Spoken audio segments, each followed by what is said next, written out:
சொல்லுங்க. தென்காசி நகராட்சி மேலபாளையம் 13வது வார்டுல இருந்து பேசுறோம். கட்டி தரல, வேற பக்கம் கட்டுறாங்க இருக்க இடத்துலயே. நீங்க இங்க நிறைய தண்ணி தொட்டி நிறைய இருக்கு, எங்களுக்கு தான் இல்லை. நீங்க எங்களுடைய உயரமான இடமும் இங்கே உலகம்மா கோயிலையும் பார்த்தீங்கன்னா ஒரே சமமாக இருக்கும், அதை விட பெருசாக தான் இருக்கும். நீங்கள் வேணும்னா அந்த உலகம்மா கோயிலில் பின்னாடி எங்களுக்கு பின்னாடி இருக்கிறத நீங்கள் பாருங்கள். அது மாதிரி இது ஒரு குடியிருக்க முடியாமல் எங்கள் வீட்டை வாடகை கூட கொடுக்க முடியாமல் வேறு வீடுகளுக்கு போய் வேறு தென்காசி ஊரில் போய் குடியிருக்காங்க. இங்கே உள்ள வீடுகளும் மூச்சுத்திணறல் வந்திருக்கு. இதனால மூச்சுத்திணறல் மௌத்தா இறந்தவங்களும் ஒரு சில பேர் இங்கே இருக்காங்க. தண்ணி குடத்தோடு தூக்கிட்டு போய் இங்கே லெப்பன்னு சொல்லி ஒரு ஆள் இருந்தார், அவருடைய மனைவி தண்ணி குடம் தூக்கி போய் மௌத்தாகி போனாங்க அவங்க. அது மாதிரி இங்கே ஒரு சில ஆட்கள்லாம் ரொம்ப சிரமப்பட்டுக்கிட்டு இருக்காங்க. எங்களுக்கு நீங்கள் தண்ணி ஏற்பாடு பண்ணி தந்தால் நல்லாயிருக்கும். தண்ணி தொட்டியை தயவு செஞ்சு இன்னொரு இடத்துல ஏற்கனவே ஒரு இடத்துல கெட்டாமல் எங்களுக்கு சரியான இட வசதி எல்லாம் நிறைய இங்கே இருக்குது. நாங்கள் பைசா கொடுத்து வாடகை வாகனத்தில் தான் நாங்கள் தண்ணி எடுக்கிறது மாதிரி இருக்குது. நாங்கள் பல முறை நகராட்சிக்கு மனு கொடுத்துருக்கோம், ஆனால் எங்களுக்கு சரியான பதில் எதுவும் தெரியலை. எங்களோட பகுதி உயரமான பகுதியாக இருக்கிறதுனால இங்கே நீங்கள் டேங்கு கட்டினீங்க அப்படின்னா எல்லாத்துக்கும் சீரான குடிநீர் கிடைக்கும். அழகா இறக்கத்தில் எல்லாத்துக்குமே கிடைக்கும், எங்களுக்கும் கிடைக்கும். உங்களோட இதில் நாங்களும் பயன்படுத்திக்கிறோம். மக்கள் சார்பாக நான் பேசுகிறேன். நாங்கள் குடிதண்ணிக்கு ரொம்ப கஷ்டப்படுதோம்.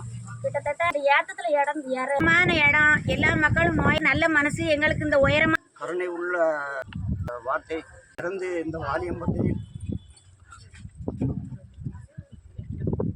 65 வருஷமாச்சு. திறக்க மனு கொடுத்தோம் நகராட்சிக்கு. எங்களை ஏற்று பார்க்கறது கூட ஒரு ஆள் கிடையாது. கருணை உள்ளம் கொண்ட முதலமைச்சர் அவர்களுக்கு எங்கள் ஏழைகளை நீங்கள் பாருங்கள், கண்ணீர் வடிக்கிறது. அங்கிருந்து வந்து விடக்கூடிய தண்ணி எங்களுக்கு தெரியும். அதாவது ஏற்கனவே தொட்டியால பல மக்கள் பயனடைந்தாங்க. தென்காசி நகராட்சி சார்பில் இன்னொரு இடத்துல இருக்கிற அந்த இடத்துல மீண்டும் அதை செய்வதனால எந்த பலனும் இல்லைன்னு இந்த மக்களுடைய முழுமையான கோரிக்கை. அப்போ அந்த மக்கள் என்ன சொல்றாங்கன்னா, அங்கே கெட்டி வீணாக போகக்கூடிய அந்த நீர்த்தேக்க டேங்கு 40 ஆண்டுகளாக மக்கள் குடியேறி வராங்க.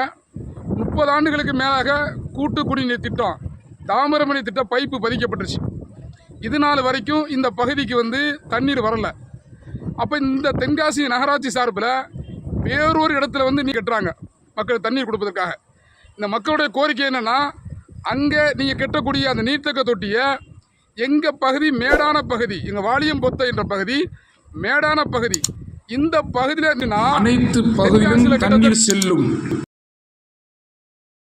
தவிச்ச வாய்க்கு தண்ணி கேட்குறாங்க, தமிழக அரசு பரிசீலனை செய்யுங்க.